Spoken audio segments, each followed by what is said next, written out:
Hello and welcome to this Tyranid Codex review with me, Xenovids. In this part we're going to be going over the troop section. Now first up in the troop section is the Tyranid Warrior Brood. Now in the previous edition they were 30 points, and in this edition they are again 30 points each. You can have a maximum of 9 in a unit, as you could before. So let's take a look at the stats. Weapon skill and ballistic skill is 5 and 3. Strength and toughness is 4, 3 wounds, 4 initiative, 3 attacks, leadership 10, 4 up armor save. So again, exactly the same. They come with Devourer and Scything Talons, Shadow in the Warp, Synapse Creature, and very bulky. Now they're not a mastery level of Psyker, but they have Shadow in the Warp, and they are a Synapse Creature. You can have access to bio cannons and the bio weapons upgrades, and they can have toxin sacks for 3 points, flesh hooks for 4 points, and adrenal glands for 5 points. Exactly the same. A few differences in points on the upgrades here and there, but no changes. They're still toughness 4, so they can be instant killed easily, and a 4 up armor save. Now we're going to take a look at the Genestealer Brood. Now the Genestealers were 14 points in the old book, and now they are 14 points in this book. Exactly the same. So the Genestealer itself is a weapon skill 6, strength toughness of 4, 1 wound, initiative 6, 2 attacks, leadership 10, and a 5 up armor save, which is what they were in the previous edition. They have Rending Claws, Fleet, Infiltrate, Move Through Cover, and they may take an additional 15 models, so you can have a total of 20 models of Genestealers that can infiltrate. You can give them Scything Talons for 4 points, although you wouldn't, what's the point in Scything Talons anymore? All Genestealers in the unit can take Adrenal Glands for 2 points a model, Toxin Sacks for 3 points a model, and you may take a Broodlord for 60 points. Now previously the Broodlord was 46 points, so that has gone up a lot. But the Broodlord gets Psychic level 1 and always knows the horror from the psychic powers. So what the horror is a malediction of an enemy unit within 24 inches, and they have to do a pinning test. So a Genestealer unit and the Broodlord can come onto the field, and he can glare at someone, and then they can be pinned, so they're less likely to be shot at.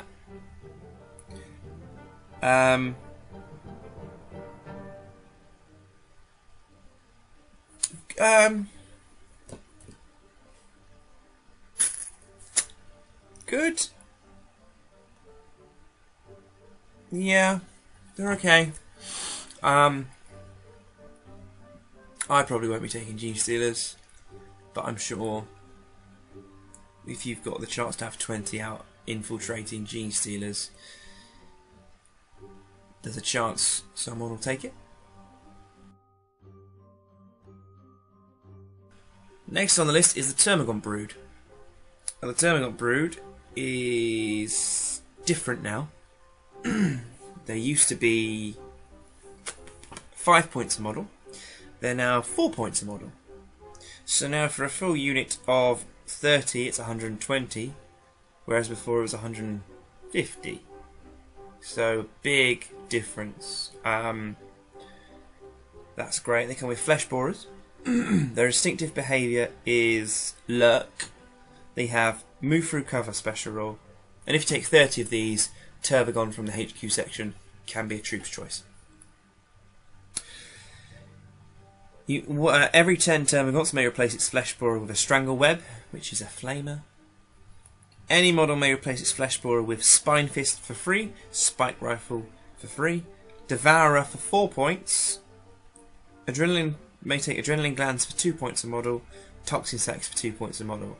So you can mix and match weaponry on the Termagants if you like, and one of them, the Spike Rifle, is 18-inch strength 3. so a bit more range for their shooting. So you can have the flesh borers at the front taking the shots, while the 18-inch guys then do it. Great. They're exactly the same stats-wise, but they've gone down 1 point, and have options to have different weapons for free, which is great. Brilliant. Lots and lots of gaunts. Next on the list is the Hormagons. Now, they were 6 points in the last edition. Yes, 6 points. And they are now 5 points. So again, massive savings of, if you get a brood of 30 of them, you've saved 30 points again. They come with Scything Talons, although in this edition Scything Talons don't do anything.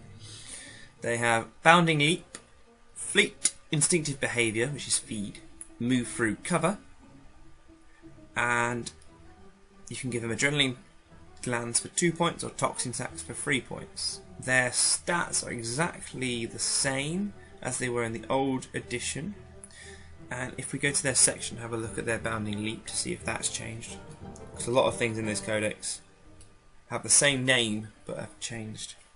Bounding Leap. Units entirely composed of models with this special rule run an additional 3 inches, so d6 plus 3 inches. Not bad. So it's alright. It's alright. And they've gone down a point. Good. Good. Next on the troops list is the Ripper Swarm, which previously were 10 points base. They have gone up to 13 points a base. Let's take a look at them. They are fearless.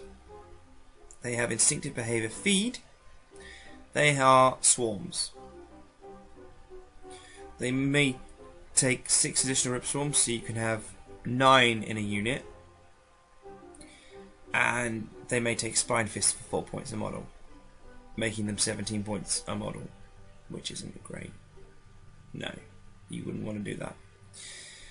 They have the options to have Toxin Sacs for 4 points, Adrenaline Glands for 6 points, and the unit may purchase the Deep Strike Special Rule for 2 points.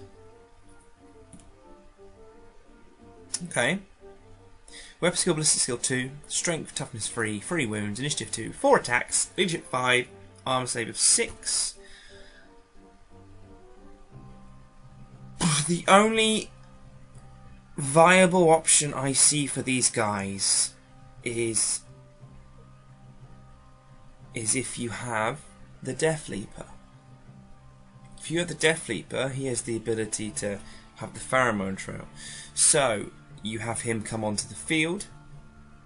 Boom, he's there. He doesn't scatter. He hides in ruins or terrain or behind terrain. Then he moves out. They deep strike next to him. They can't move, but they can still run. And they're there. So you'd have Super Assassin, Ripper Swarms, and the rest of the army coming at you. That's the only way I could see them being used. They're not as good as the Necron Scarabs. They won't survive going up the field. They don't take down vehicles. That's the only reason you take them, but they are very, very expensive. With 2 points per base for the Deep Strike, that brings them to 15 points a model. That's almost, well, that's about 140 or 135 points, I think, for a brood of them. No. More. When you can get 30 gaunts for less. I don't know. I don't know about the Rippers. I never used them anyway, so it doesn't really affect my playstyle. Or does it? With this codex, we have to reevaluate the way we play. So overall, in the troop section, we've lost the Mycetic Spore from the last edition, but again, that's Games Workshop taking the political viewpoint that we have a legal battle with another company that has made a Mycetic Spore, and we're losing money, so let's just take it out of the Codex so we don't lose any more money. Overall, Tyranid Warriors stayed the same. They weren't amazing last edition, they're still not amazing this edition. Gene Stealers, they're okay. They're okay. Turbogon and Hormagons got a lot better. Going down a point was brilliant. If you wanted a swarm army of just Gorns, it's easy. If you had 3 full units of Turbogons, that's 120 times 360, and then 3 full units of Hormagons, and that's 150, 450, 360. That's less than 1,000, less than 900 points, I think. Or less than 1,000. Definitely less than 1,000. And you can get a lot of Gaunts on the field. A lot. 180 models. They can't lay down vehicles, but that's 180 Gaunts. That's dangerous. And Rippers, I don't know, maybe the creators of this codex wanted you to have a lot of Gaunts on the table and then have a Death Leaper with deep striking Ripper Swarms coming in, and Morlocks and Trigon Primes coming in. Who knows? Out of 10, the troops, 8 out of 10.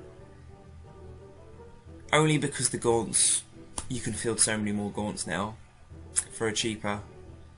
Everything either stayed the same or got more expensive with the Rippers.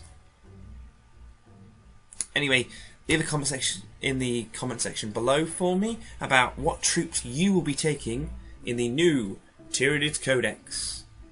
Please subscribe, like, comment, share this video, and I'll see you on the next video.